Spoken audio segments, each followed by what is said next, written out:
Alright, hey, what's up? I wanted to show you what the Paragon is like inside of Diablo 4. And I was not aware of this when I was first playing. Pretty sure I saw it by the time I stopped playing during Season 1, but I forget. Anyways, when I first was going through the Paragon tree, I thought it was weird. Because I was like, this is it? I didn't know that there was more. I didn't know there were these boards. They're not a big deal, but it's just extra perks. Everybody will always start on the first main Paragon tree. What do? You have a choice between two different paths. I'm on my Necromancer, so I'm going to show you all the stuff related to the Necromancer stuff. And I've always been curious about building like a pet-only focused Necromancer.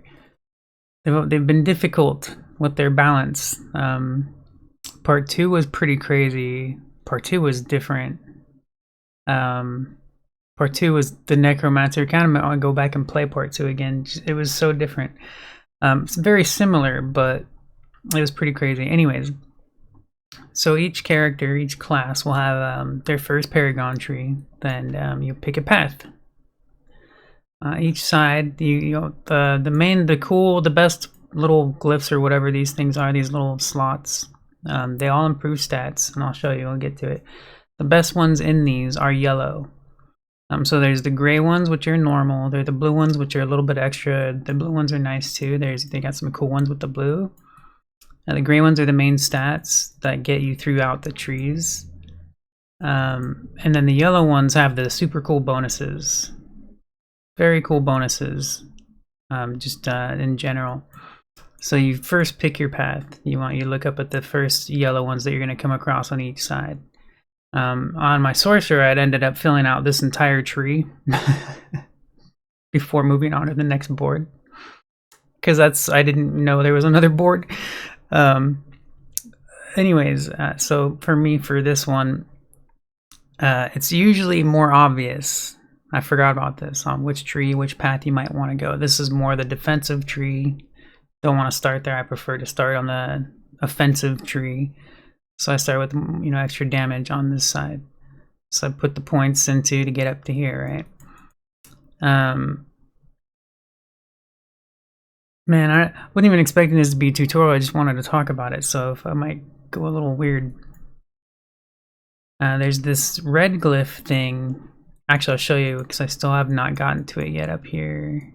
I just opened up a new one that has this another one. So there's a glyph socket.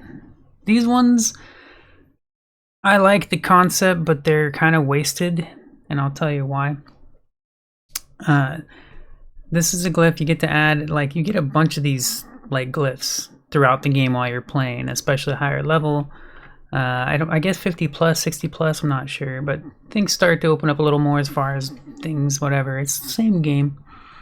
Anyways, you get all these glyphs, man. You get so many of these things, and you're gonna use like maybe 2 of them throughout your entire build, right? As far as what I've seen so far. From what I've seen, I don't know for sure, but that's from what I've seen. You're gonna use 2 at the most, and so you have all these to pick from. Like, what's the point? This is wasted. It's wasted. I guess I can understand balancing it because it's pretty overpowered stuff. They'd have to rework everything, but still think 3 is better. 3 is perfection when it comes to skill builds and endgame loop. It's like, wow.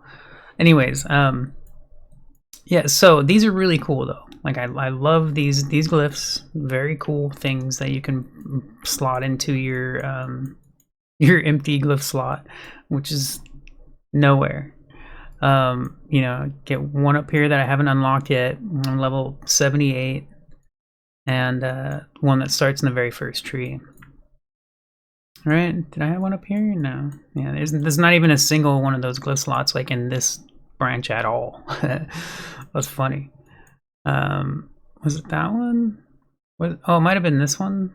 Never mind. My bad. One in each tree, I guess. Okay, one in each tree, I guess. All right. Sorry. All right. Anyways,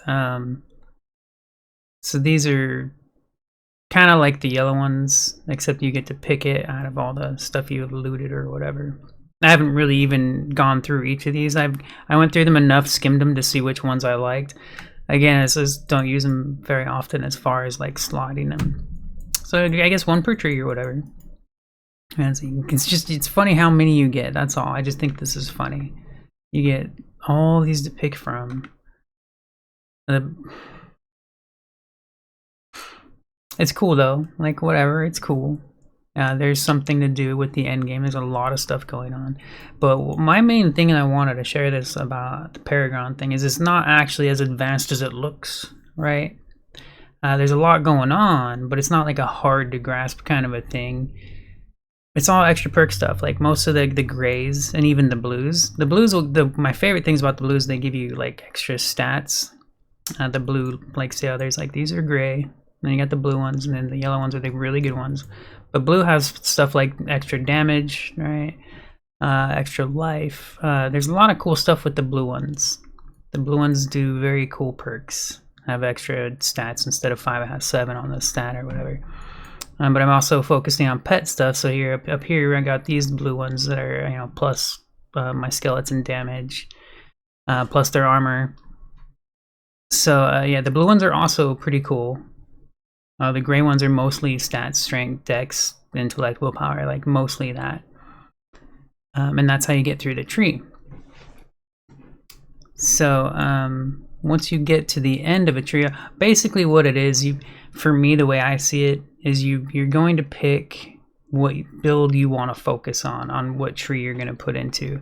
And I'll show you. So once you get to the end of like the top through this part of the tree, you know, you start at the bottom.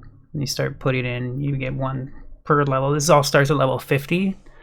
At level 50 you get 4, I guess it's 4 Paragon points per level. You can see here this indicator. I don't even know when that starts though. Anyways, you start pumping into these little slots, right? And then once you get to the top, I'm not sure if it'll do it here yet because I can't preview. Okay, so I gotta go to one I haven't unlocked. Once you get to this point, it unlocks each of these little stats for you. Then you select your build, what you want your next tree to be. So this is where you decide your build on your play style, on the bonus perks that you're gonna get. So you want to go through these and read through them. Not only cool thing is like it tells you all the bonuses right here, like everything you're gonna get in this specific tree, and then you can look at the preview. It'll show you everything it just said on that one little screen, but you can actually see like where you're gonna have to spend points in order to get to these certain little slots. The gold ones, these are the best ones. These are the main one of the tree. So this like has a super cool icon around it and whatever. You go back here, that's this one, the legendary node. So you have to get into the points to put into there to get to the node, and actually I'll show you my legendary nodes. Like, so this is one of my legendary nodes. It's the same as, you know, all these other little slots, but you just have to spend in order to get to that one. Then you unlock it. The legendary ones, of course, the best ones of it. So that's how you base your build, though. And you'll go through here, and you can read the main legendary node that's going to be in that one skill tree. And then each of these are going to be the yellow ones, the ones with the special perks. So I've already have 2, I guess it's 2 of 8 builds, I guess, because I'm not pretty sure it doesn't show the ones I've already done. Yeah, like it doesn't show the, so I guess for the Necromancer, maybe for all of them, there's 8 like different specifications or whatever. So yeah, you can look through here and see each of these things, and that's how you can base your future build, right? It's pretty cool. So once you decide what you want, like I knew I was going to focus on pets. Like I wanted my pets to be powerful, and pretty much do all the work on their own. Just cause that's otherwise why play a Necromancer, you know? I don't know. I love playing Nucomancers or whatever, you know, whatever you want to call them. But like my favorite thing about the Necro is just the pets, you know, it's pretty nuts.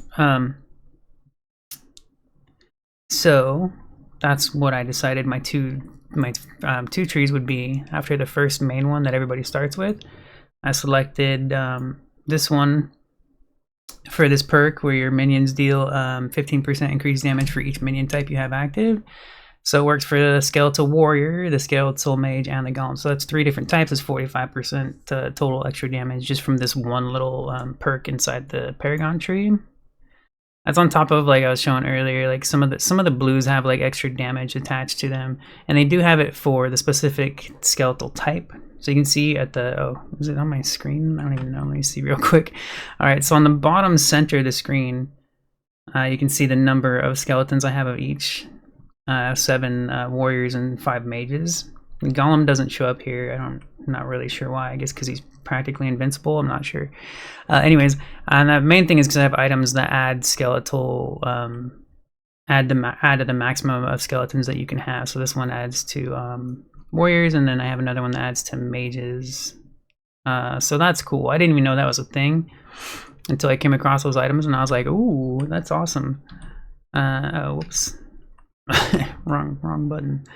Anyways, so I knew I'd be focusing on pets for my necromancer specifically, and everything I focused on would be anything that gives bonus to my pets.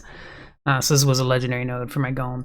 Anyway, so I wanted to show you while there is a bunch of like different options in the Paragon tree, you're not going to get through half of them. Like realistically, like you do pick a focus for your build.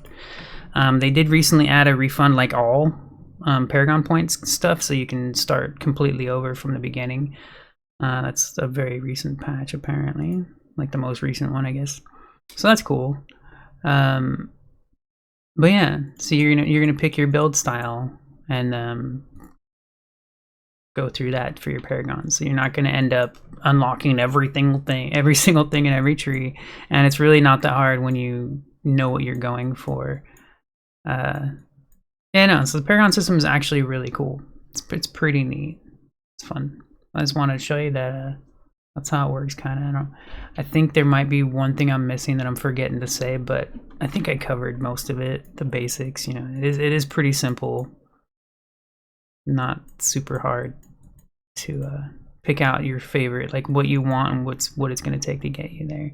As like I said, there's going to be decisions. Like I'm not going to get every single yellow like bonus thing in every single tree.